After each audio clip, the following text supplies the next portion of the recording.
हाय, happy new year 2020 bye defence journey. Okay, happy new year. आपका ये साल recommendation लेकर आए। ओके, तो यहाँ पर हम प्रण लेंगे, take an oath that this year will not go without the recommendation. यानी कि आप अपने आप से ओथ करें, प्रतिज्ञा लें कि ये साल आपका मिस नहीं जाएगा without recommendation to CDS and NDA. Okay, so जय हिंद। आज इस वीडियो में हम कवर करेंगे फंडामेंटल ड्यूटी, जो कि पॉलिटी का एक इम्पोर्टेंट टॉपिक होता है। फंडामेंटल ड्यूटीज़ को हम यहाँ पर कवर करने वाले हैं। ओके, तो आई होप इस वीडियो का आप लास्ट तक बने रहो। इस वीडियो से हम बहुत कुछ सीख कर जाने वाले हैं। Okay, so happy new year by difference journey and take an oath this year will not go without a recommendation and जय हिंद। सो स्टार्ट करते हैं अपनी जर्नी को। ओके, तो fundamental duties, what is fundamental duty?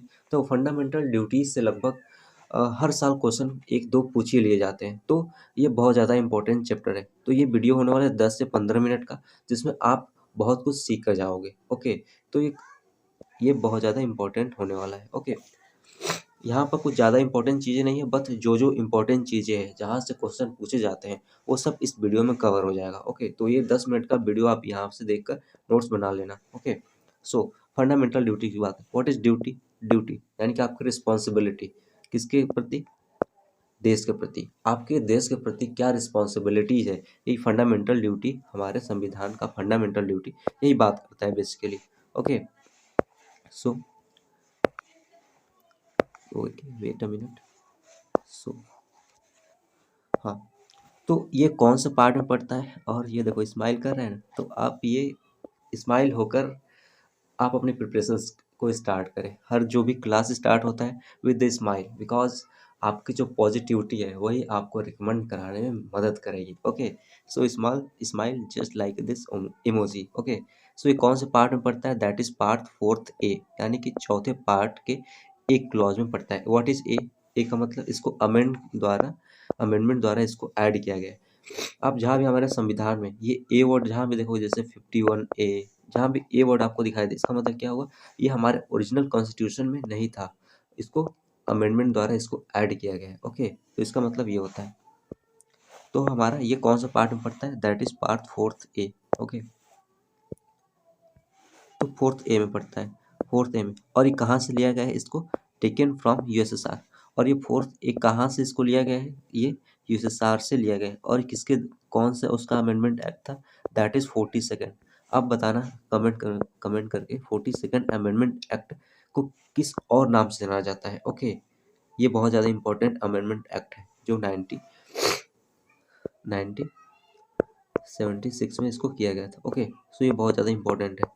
तो आप इसको बताना कि 42nd अमेंडमेंट एक्ट को किस नाम से और नाम से जाना जाता है। ओके, और ये किसके, कौन सी कमेटी थी जिसके द्वारा इसको ऐड किया गया फंडामेंटल ड्यूटीज को हमारे कॉन्स्टिट्यूशन में? सरदार स्वर्ण सिंह कमेटी। ये कमेटी का नाम याद रखना, हर साल इससे कभी ना कभी क्वेश्चन पूछ जाते हैं। सरदार स्वर्ण Singh committee versus union of India. Okay, तो 42nd अमेंडमेंट के द्वारा इसको किया गया।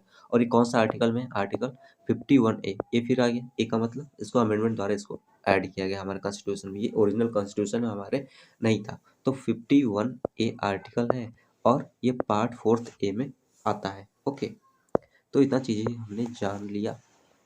ओके, सो आते हैं अपने नेक्स्ट चीज़ पर। इसको ऐड किया गया, ये भी जान लेते हैं। ये क्या है? ये सिर्फ मोरल इंस्ट्रक्शन है। ठीक है, मोरल इंस्ट्रक्शन कि आपको ऐसा करना चाहिए, आपको देश के प्रति रिस्पॉन्सिबल होना चाहिए, आपको जब भी देश की ज़रूरत पड़े। तो ये सब 11 ड्यूटीज यहाँ पर लिखी गई है। ओके, तो ये मोरल इंस्ट्रक्शन है। और ये क्या है? Non enforceable. इन्फोर्सिएबल का मतलब इसको संविधान हम पर फोर्स नहीं करता कि हमें ये करना ही करना है। ओके, तो ये नॉन इन्फोर्सिएबल है कि आप अगर कोई इस फंडामेंटल ड्यूटीज का पालन नहीं करता तो उसको कोर्ट या जेल नहीं हो सकता। ठीक है, इसीलिए इसको नॉन इन्फोर्सिएबल, यानी कि जिसका मन करे वो करे, बट एक मोरल इंस्ट्रक्शन है, हमें देश के प्रति कुछ करना चाहिए। तो ये वही है, मोरल इंस्ट्रक्शन और नॉन इन्फोर्सिएबल। जिसका मन, क्योंकि देखो हमारे इंडिया में बहुत टाइप के लोग रहते हैं, कोई अपनी रिस्पॉन्सिबिलिटी समझता है, कोई नहीं समझता। तो इसको इन्फोर्सिएबल नहीं बनाया जा सकता। ओके, तो बट अगर हमारा पार्लियामेंट चाहे तो इसको इन्फोर्सिएबल बना सकता है। ओके, क्योंकि पार्लियामेंट के पास इतनी पावर है। कि इसको इम्फोर्सिबल हमारे फंडामेंटल ड्यूटीज़ को बनाया जा सकता है। ओके, तो ये चीज़ें हैं। कोई ओके, वेट अ मिनट, हाँ ओके, चलो।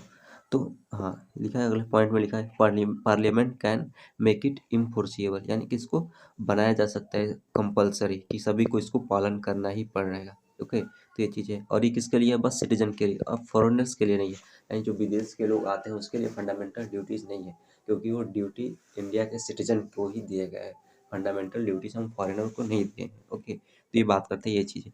और हमारा जो 11th फंडामेंटल ड्यूटीज था हमारा ओरिजिनल कॉन्स्टिट्यूशन में, ओरिजिनल में कितना था? 10 था।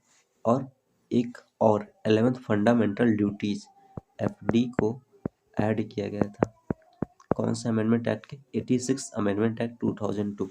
ओके, 86 अमेंडमेंट एक्ट 2002 के तहत इसको ऐड किया गया था। ओके,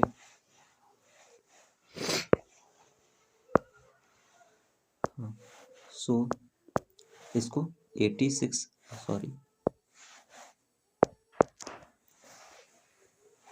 इसको 86 अमेंडमेंट एक्ट द्वारा इसको ऐड, अमेंडमेंट एक्ट 2002 द्वारा इसको ऐड किया गया। ओके, सो ये चीज़ें हैं, ठीक है। तो अगला चलता है, ये ओरिजिनल में 10 था और प्रेजेंट में कितना है? 11th। 11th फंडामेंटल ड्यूटीज़ क्या है? पेरेंट्स को किया गया है कि पेरेंट्स, आप जो 6 से 14 ईयर्स के बीच के बच्चे हैं उसको हम कंपलसरी एजुकेशन उसको प्रोवाइड करेंगे। एजुकेशन यानी कि उसको right to education, right to education का इसमें जो क्लॉज है उसको बताया गया है। किसके लिए? एज ग्रुप पे याद रखना, 6 to 14। जो आप देखो सीडीएस का मेन मोटिव क्या होता है? आपका जो फैक्चुअल चीज़ें है, जैसे बीच बीच में जैसे 6 to 14 हो गया, ये सब चीज़ें ये पूछता है इसकी, इसी के बीच में। तो आपको ये जो पॉइंट बीच बीच में मैं जहाँ पर हाईलाइट कर रहा हूँ, आप इसको नोटेड डाउन करना। ओके, जिसके लिए आप जो आपके लिए बहुत ज़्यादा हेल्पफुल रहने वाला है। जैसे ये 4th ए में आता है और कहाँ से लिया गया है ये, वैसे ये सारी चीज़ें इंपॉर्टेंट है क्योंकि मैंने इसको छाट कर ही बनाया है। ओके, सो नेक्स्ट आते हैं चीज़ पर। तो बाकी इसको एक बार फिर से रिवाइज, ये 4th में पढ़ता है, कहाँ से? यूएसएसआर रसिया से लिए गए।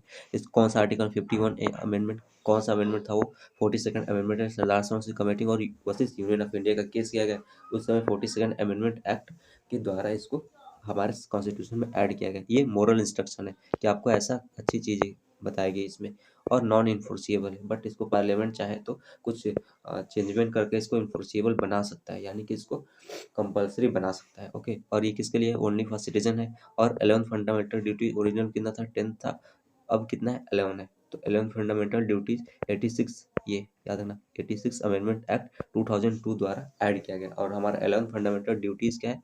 हमें पेरेंट्स को दिया गया कि जो 6 से 14 ईयर के बच्चे हैं उसको स्कूल भेजा जाए। ठीक है, तो ये चीज़ें हैं। ओके, सो चलते हैं नेक्स्ट स्लाइड पर। हमारा नेक्स्ट स्लाइड है, बस इतना ही हमारा फंडामेंटल ड्यूटीज़ था। अब इसमें कुछ एक्ट थे, फंडामेंटल ड्यूटीज से रिलेटेड कुछ एक्ट है, उसको हम पढ़ लेते हैं, बाकी सब फंडामेंटल ड्यूटीज बस खत्म हो जाएगा। ओके, तो पहला एक्ट क्या था? Prevention of insult of honour, यानी कि ये कह रहा है कि हम अपने देश का इंसल्ट नहीं कर सकते।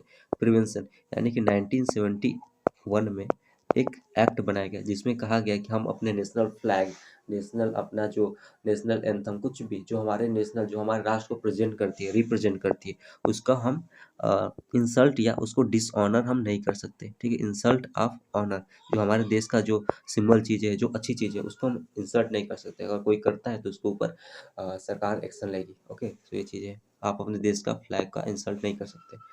तो ऐसी चीज़ बताई गई। प्रोटेक्शन ऑफ सिविल राइट, यानी कि ये बात करता है जो हमारा सिविल राइट है, सिविल राइट यानी जो आम व्यक्तियों का अधिकार है, उसके रिलेटेड ये बात करता है कि जो आम आदमी का अधिकार होता है, साथ साथ जैसा अधिकार होता है और साथ साथ उसके कुछ रिस्पॉन्सिबिलिटी है, तो आपको ये रिस्पॉन्सिबिलिटी निभानी पड़ेगी। कुल मिलाकर ये इसी का एक अपडेटेड वर्जन था।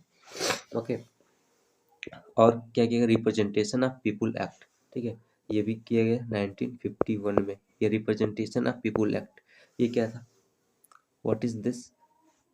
ये रिप्रेजेंटेशन यानी कि ये एक तरह से हमारे जो लोग थे उसको ये बताता है, रिप्रेजेंट करता है कि हमारे देश के जो हमारा संविधान है वो एक पीपुल यानी कि डेमोक्रेसी है, एक तरह से पीपुल पर ही डिपेंडेंट है हर चीज़ें। तो यहाँ पर वो चीज़ें बताते हैं 1951 में एक्ट लिया गया। वाइल्ड प्रोटेक्शन एक्ट यानी कि हमारे फंडामेंटल ड्यूटीज ये भी बताती है कि हमें जो वाइल्ड लाइफ है उसको हमें प्रोटेक्ट करना है, बचाना है। ओके, तो ये एक्ट एक्ट लाया गया 1972 में। और फॉरेस्ट कंजर्वेशन यानी कि हमें अपने जंगलों को भी बचाना है, नहीं तो हम अगर ये जंगल ही नहीं रहेगा तो पूरी दुनिया ही खत्म हो जाएगी। ओके, तो ये चीज़ें हमारे फंडामेंटल ड्यूटीज़ के अंदर कुछ एक्ट थे जो कि लाए गए हैं। ओके, और तो बस फंडामेंटल ड्यूटीज़ में कुछ ज़्यादा कुछ नहीं था, बस इतना ही। एक छोटा सा टॉपिक है फंडामेंटल ड्यूटीज़ हमारे कॉन्स्टिट्यूशन का, but that is very important, so you should cover it. Okay, वैसे मैंने इसको कवर कर लिया है। अब बाकी इसका नोट्स बनाकर इसको याद करते रिवाइज करते जाना। ओके, सो बाय, जय हिंद, और मिलते हैं नेक्स्ट क्लास में।